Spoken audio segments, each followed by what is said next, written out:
Les propos du président tunisien ont fait beaucoup de mal.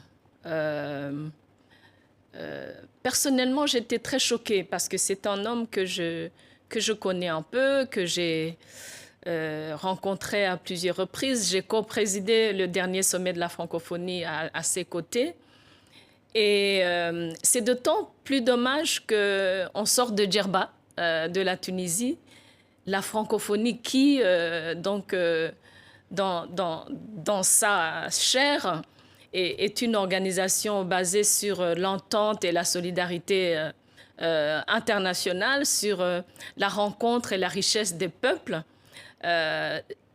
En quelque sorte, que ce soit la Tunisie, c'est déjà très mauvais ce qui s'est passé.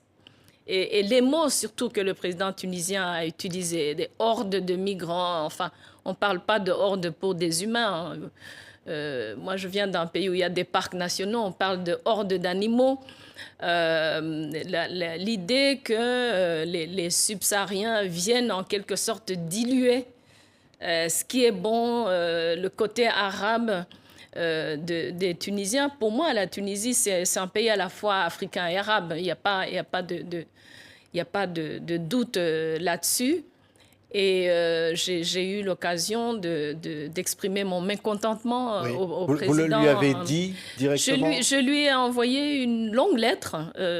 Juste après ces propos-là, j'ai reçu l'ambassadeur de Tunisie ici à Paris dans mon bureau très longuement.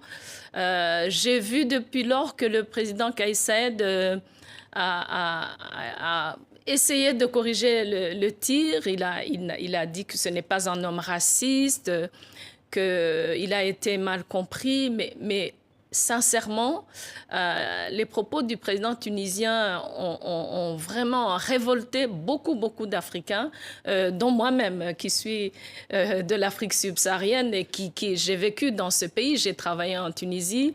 Ce n'est pas du tout comme ça que moi je vois la Tunisie. Et donc, quand un chef d'État s'exprime, il donne ou elle donne un message qui est capté surtout par des mauvais éléments. Dans chaque société, il y en a.